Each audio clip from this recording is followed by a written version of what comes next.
한 마을이 있었습니다. 그 마을의 중앙에 큰 연못이 있었습니다.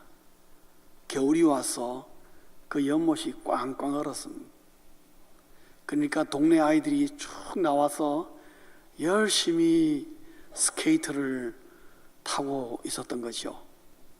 근데 갑자기 그 중에 한 명이 그만 연못 숨 있는 곳에 풍덩하고 빠져버렸습니다. 그러자 그 옆에 있던 아이 한 명이 뛰어들어가지고 그 아이를 구해냈습니다. 그러니까 온 동네가 난리가 난 거예요. 저런 용감한 소년이 다 있나? 우리 마을에 이런 영웅이 있구나. 그래서 난리가 났는데 무엇보다도 건짐을 받은 아이의 엄마가 난리가 난 겁니다. 이 용감한 소년 찾아와서 너무너무 고맙다고, 어찌하여 그런 마음이 생겼고 그런 놀라운 의로운 일을 했냐고 아주 침이 마르도록 칭찬을 합니다. 그런데 이 용감한 소년이 그 칭찬하는 아줌마 앞에 정색을 하면서, 아줌마, 그게 아니고요, 제가 내 스케이트를 신었거든요, 그렇게 말하더라는 것입니다. 사랑하는 성도님 여러분, 이 아이가 의로운 일을 한 것인가요?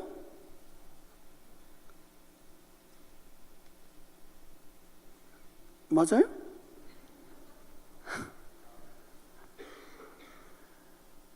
이 예화는 정의란 무엇인가라는 책을 쓴 마이크 샌들 교수님께서 하버드의 철학대학원 강의 시간에 가끔 이 예화를 듭니다. 왜냐하면 정의는 의로움으로부터 출발하기 때문에. 그래서 대학생들에게 이 화두를 던지면은 대학원생들이 난리가 나는 겁니다. 옳다 그러다 난리 난 거죠. 저는 이분이 쓴 정의란 무엇인가 책을 읽었습니다. 그분이 딱 이거다 하고 말은 안 한 거지만 제가 읽고 나름 개인적으로 내린 결론은, 이 사람도 이 세상에는 의인이 없다는 것에 대해서 동의를 하는구나 라는 생각을 했습니다. 왜 그러냐면은 이 세상에는 완벽한 정의가 없습니다. 그 말은 그 정의를 이룰 의로운 사람들이 없다는 말이죠. 그래서 바울이 로마서 3장 20절에 의인은 없나니 하나도 없다 그랬어요. 그렇다면은 예수 믿는 우리는 뭔가? 라는 것이죠. 오늘 로마서 1장 17절을 보면은 바울은 우리에게 정확하게 얘기합니다. 예수 믿는 모든 그리스도인은 의인이다, 그렇게 말하고 있어요. 오늘 이 말씀은 예수 믿는 모든 그리스도인은 의인이다 라는 것을 전제로 하고 이 메시지를 준 겁니다. 이 말씀을 준 거예요. 그러면 여러분, 제가 좀 양심적인 질문 우리 온 회중들에게 얘기하면 좀 거시기 할까 싶어서 우리 할렐루야 찬양대에게 여러분이 찬양하는 이유로 말미암아 이 덤태기를 씁니다. 여러분, 의인이십니까? 아멘 안 하신 분은 뭡니까? 대답 잘못했다면 큰일 났다 싶은 생각이 들죠? 여러분, 의인이십니까? 일반적으로 우리 머리는 예라고 대답하라고 그럽니다. 왜냐? 예수 그리스도를 믿음으로 죄 사함을 받았을 때에 우리를 의인이라 칭했기 때문에 틀림없이 우리는 의인이에요. 그러나 이 질문에 우리가 자신 있게 대답 못하는 이유는 내가 의인의 삶을 살고 있느냐? 라고 물으면은 각도만 조금 바꾸면은 이게 자신이 훅 떨어지는 겁니다. 솔직한 우리 심정이에요. 왜 우리는 이러한 질문에 자신이 없는가? 의인이지만 죄인처럼 살 때가 많다 이 말씀이죠. 아멘 안 하셔도 돼요. 이거 별로 좋은 거 아니에요. 아무리 탁월한 감동적인 설교를 들어도 일주일 가기가 어렵습니다. 미국에서 바나 선교에서 통계를 냈는데요, 아무리 감동적인 정말 온 교인이 아멘 할렐루야 했던 그 설교라도 교회 문 밖을 나가면서 교인들의 75%가 그 설교를 바로 잊어버린다고 합니다. 그러면 25%는 한 사흘 정도 기억한대요. 그러면 사흘 지나면 어떻게 됩니까? 거의 기억을 못하는 거죠. 그건 누구 탓할 만한 것도 아닙니다, 여러분. 그래야 또 목사님이 했던 설교 또 할 수 있죠.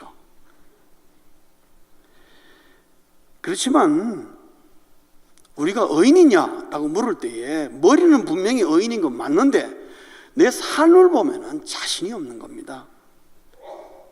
마음은 새 사람인데 내가 사는 생활을 보면은 옛사람에 머물러 있는 경우가 너무너무 많다. 이게 우리 솔직한 얘기죠.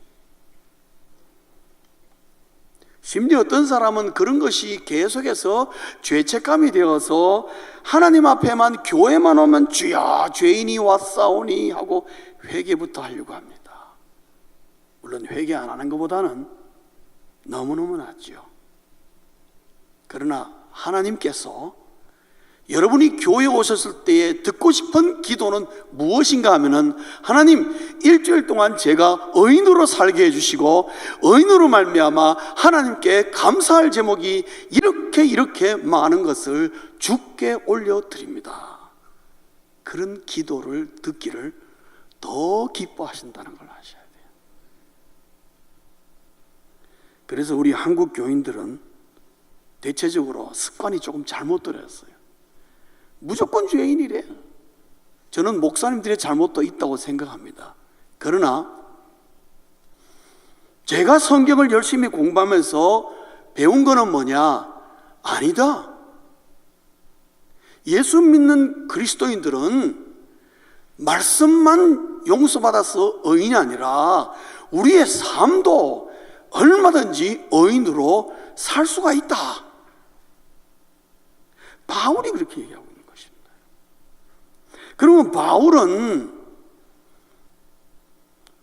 무슨 근거로 그렇게 우리가 의인으로 살 수 있다 고 말하느냐?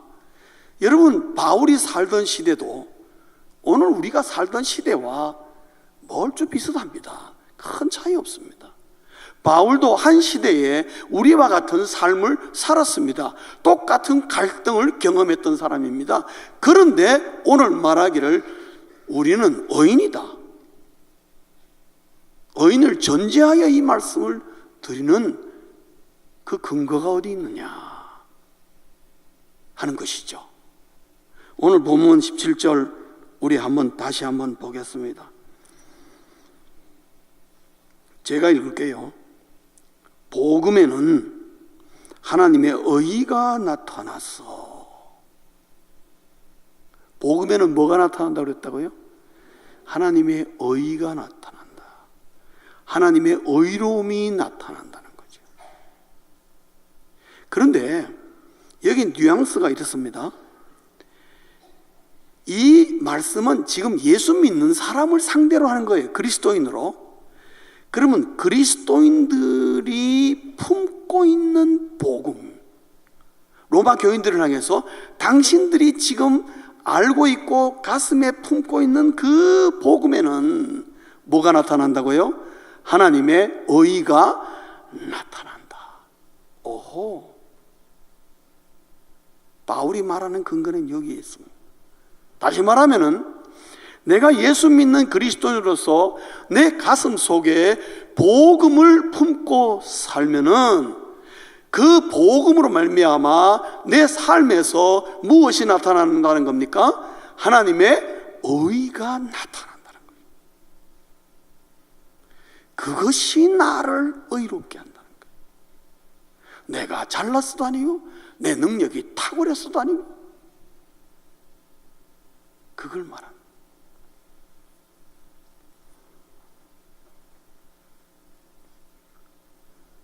그러면 의인으로 살고자 하면은 내 마음에 복음을 품는 게 중요한 거예요. 이거를 잃어버리지 말아요. 여러분, 복음은 예수 안 믿는 사람들에게는 전파의 도구입니다. 예수 믿으십시오. 예수 그리스도가 당신을 위하여 십자가에 못 박혀 죽으셨습니다. 이 사실을 믿으시면은 당신은 예수 그리스도의 그리스도인이 되는 것입니다. 그렇죠. 그러나 이미 예수 믿는 우리들에게는 이 복음은 능력이 되는 것입니다. 제가 이 말씀 언젠가 했는데요. 기억나십니까? 예, 역시 기억이 안 나시군요. 전무하시군요. 제가 1월 13일 주일날 십자가라는 제목으로 이 교회에 처음으로 와서 했던 말씀 속에 이것이 담겨 있습니다. 모르셨죠? 다 잊어버렸죠? 감사합니다. 제가 오늘 또 얘기를 할 수 있습니다. 여러분, 이미 예수 믿는 사람에게 복음은요, 어떤 마음을 넣어주냐면은 나는 주 예수의 보혈로 그 은혜로 사는 자라는 그 생각을 넣어주는 것입니다. 복음이 내 마음속에 나는 하나님이 나를 사랑하셔서 예수 그리스도의 십자가의 그 은혜로 나를 살게 하시고 나를 구원하시고 나를 살게 하셨다. 그라는 말이, 그 말씀이 내 마음속에 딱 자리를 잡는 거예요. 그게 복음을 마음의 중심으로 삼는 자예요. 그럴 때에 내 삶에서 뭐가 나타난다고요? 하나님의 의가 나타난다. 제가 예를 한번 들어보겠습니다. 저는 이런 경우가 참 많았어요. 어떤 경우가 있냐면요, 내가 만약에 예수만 안 믿었다면 저 인간 그냥 그러고 싶었던 때가 많았습니다. 근데 그래 못했습니다. 왜 못했을까요? 내 마음속에 예수 그리스도의 복음이 나를 착 눌러주는 거예요. 예수 믿는 사람 그러면 안 되지. 내 생각과 내 마음을 붙잡아 주는 거예요. 저 사람이 악한 마음으로 나에게 오더라도 순간적으로 나에게 내가 선으로 대해야지, 그런 생각이 일어나는 거예요. 혹시 여러분 그런 적 없습니까? 없어요? 있어요? 없어요? 어허라, 통제로다. 큰일 났다. 우리가 살다 보면요, 그럴 때가 있습니다. 내가 예수만 안 믿었다면 내가 그냥, 여러분 그런 생각 들 때가 있습니다. 여러분, 그게 복음이 나를 붙잡고 있어서 그런 겁니다. 그러면 상대방은 어떻게 보이느냐? 하나님의 의가 그 순간에 쑥 나타나니까요, 상대방은 어떻게 사느냐? 오? 저 사람 어떻게 저렇게 화를 안 내지? 어찌 저럴까? 놀라는 것입니다. 왜? 뜻밖의 반응이 나타납니다. 예상하지 못했던 일입니다. 저 사람도 분명히 화를 내면서 뭐 어쩌고 어째 하면서 왁 달라들어서 한판 붙어보려고 했는데 그게 아니라, 아, 그랬어요. 아유, 내가 잘못한 것 같으네. 제가 다음에 더 잘할게요. 이래 말하면은 상대방이 어떻게 해요? 당황하는 거죠. 그게 뭐예요? 하나님의 의의가 그 순간에 나타나기 때문에 세상 사람들이 깜짝 놀라는 거예요. 그걸 마태복음 5장 16절에는 너희 빛이라고 그렇게 했어요. 빛이라. 빛으로 나타나는 거예요. 하나님의 의의는 그렇게 나타나는 겁니다. 그래서 싸울 수밖에 없는 순간에 싸우는 것이 아니라 아름다운 화해로 끝나버리는 겁니다. 그런 일들이 벌어지는 겁니다. 여러분의 삶에 매일매일 매주 이런 일들이 벌어지기를 주의 이름으로 축원합니다.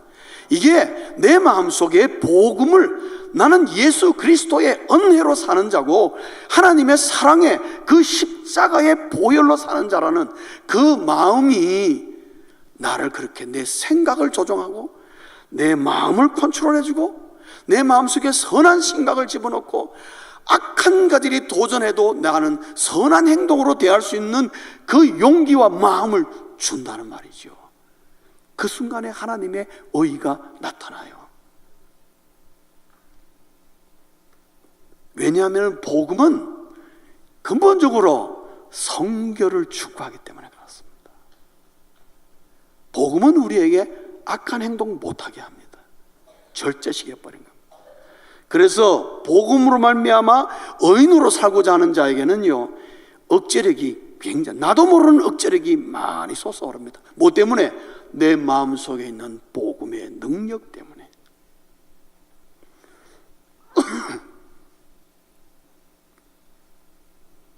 그런데 그게 끝이 아니에요.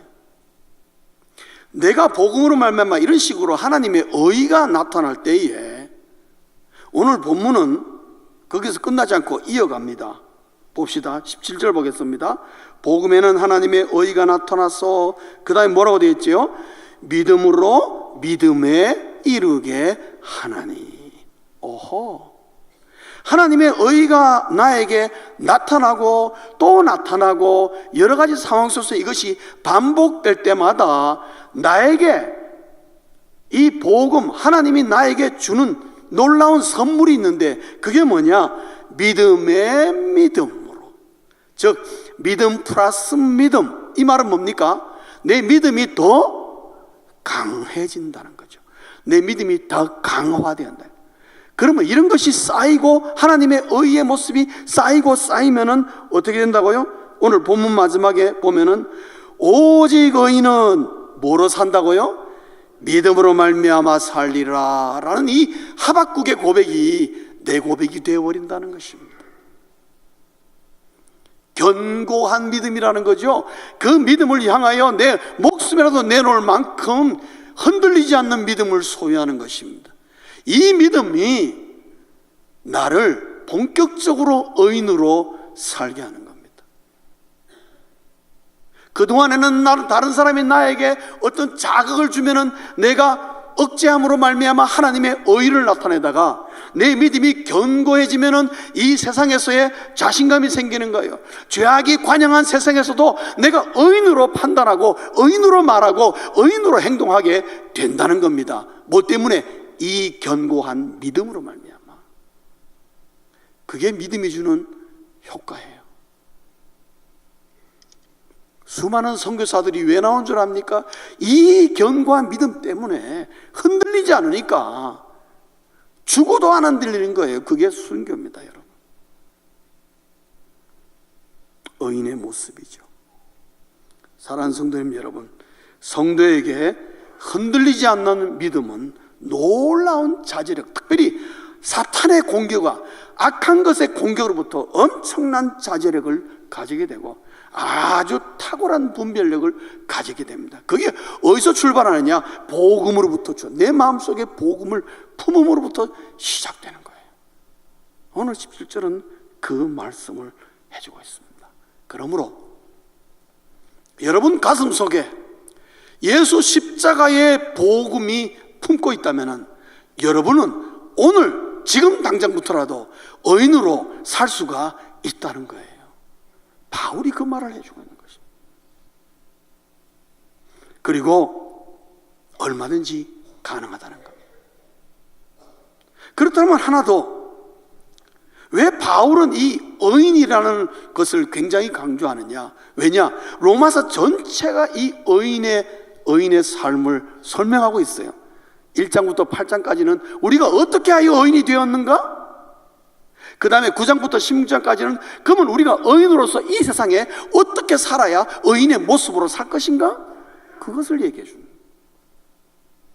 바울이 이렇게 우리 예수 믿는 그리스도인을 향해서 의인으로 살아야 합니다 라고 강조를 하는 이유는 바로 앞에 16절에서 옵니다. 여러분 16절 한번 보실까요? 로마서 1장 16절 찾으셨습니까? 예, 우리가 한 음성으로 한번 합독할까요? 시작.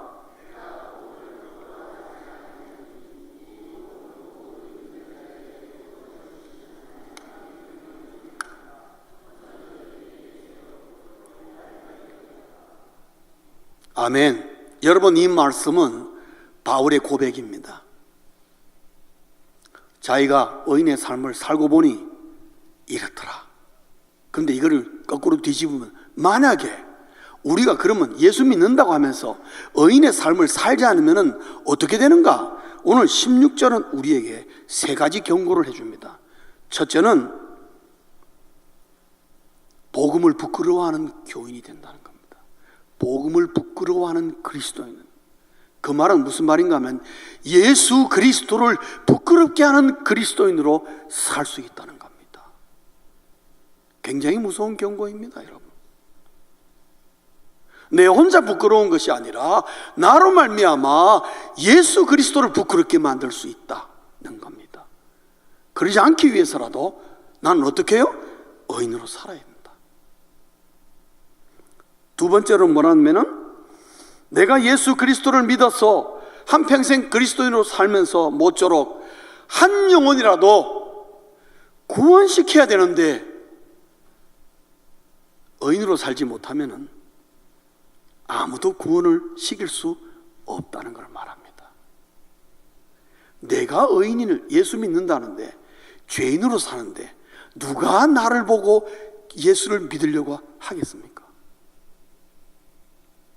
요즘 그리스도인들이 많이 듣죠. 여기는 몰라도 LA는 그런 말을 많이 들어요. 전도하면요, 니나 잘해라 그럽니다. 니나 잘해라. 왜 그렇습니까? 예수 믿는 그리스도이나 그러는데 의인의 모습이 아니라 하나님의 의를 드러내지 못하니까, 죄인의 자기와 똑같은 모습으로 사니까, 네가 믿는 예수가 뭔데? 너도 변화 못 시키고 너도 새롭게 못하는데 남들 새롭게 하겠냐? 우리가 그런 말을 듣는 것입니다. 바로 사도 바울은 16절에서 그거를 얘기하고 있는 것입니다. 한 영혼이라도 구원시키는 그리스도인이 되기를 원하느냐? 그래야 하나님 앞에 부끄럽지 않고, 그래도 내가 한평생 이 영혼 내가 구원시켰습니다 라고 말하고 싶으냐? 그러면 이 땅에서 의인으로 살아야 된다. You have no choice. 세 번째로는, 내가 능력 있는 그리스도인으로 살기 위해서는 의인이 되어야 된다는 겁니다. 예수 믿는다고 하는데 하나님의 능력을 경험하지도 못하고 하나님의 능력이 뭔지도 못하고 산다면은 여러분, 무능한 그리스도인이 되는 겁니다. 바울이 그거 싫은 것입니다. 하나님이 우리에게 이 복음을 말미암아 주는 능력이 얼마나 다이나믹하고 우리 인생에 얼마나 놀라운 영향을 미치는데 이것을 어떻게 놓치고 살 수 있느냐? 의인으로 삶의 때에 이 복음의 능력이 사람을 바꿀 뿐만 아니라 어디서든지 바꾸는 놀라운 능력이 있다는 것을, 이 다이나믹스를 우리가 의인으로 살 때에 체험해야 된다는 것을 강조하기 위해서, 그래서 그리스도인다운 그리스도인, 능력 있는 그리스도인으로 살려면 의인으로 살아야 한다는 것을 강조하는 것입니다. 말씀을 정리합니다. 그리스도인은 의인으로 살아야 합니다. 여러분, 확신하십시오. 더 이상 죄인의식을 버리시기 바랍니다. 물론 하나님 앞에 범죄했습니까? 회개하셔야 됩니다. 그러나 그저 밤낮 내가 뭔 죄를 지은지도 잘 모르는데 주일날 교회 오면 무조건 주여 죄인이 왔습니다. 여러분, 그런 기도는 이제 좀 생각 좀 해야 됩니다. 여러분, 제가 잘못된 것 같습니까? 왜 하나님 묻잖아요. 네가 한 주간 동안에 뭘 잘못했는데? 하나님, 제가 잘 기억은 안 나는데요, 하여튼 틀림없이 제가 죄를 많이 지었을 겁니다. 그래서 생각하고 기도하면은 하나님이 웃으십니다. 야, 정신 좀 차리고 살아라. 네 뭔 생각으로 사냐? 의인으로 살아라. 하나님은 우리에게도 그럴 것입니다. 성도님 여러분, 우리는 의인으로 못 사는 것이 아니라 의인으로 살 생각을 안 하는 것입니다. 여러분, 그게 문제입니다. 내가 성도로서 의인으로 살려고 할 때에 복음과 함께 하시는 성령이 우리를 도우시는 겁니다. 내가 잘나서가 아니라 나와 함께 하시는 그 복음의 능력 되시는 성령이 나를 붙잡아 주기 때문에, 하나님의 의를 드러내기 때문에 의인으로 살 수 있는 것입니다. 그렇게 하라는 것입니다. 세상에 의인이 없기 때문에 더욱 우리가 의인으로 살면서 이 세상에 소망이 되어야 하는 겁니다. 진정한 의가 무엇인지를 보여줘야 되는 겁니다. 그래야 세상 사람들이 배우죠. 우리 모두 그리스도인이라면 의인으로 살 수 있고 또 그렇게 살아야 합니다. 이제부터 의인으로 사시길 주의 이름으로 축원합니다. 기도하겠습니다.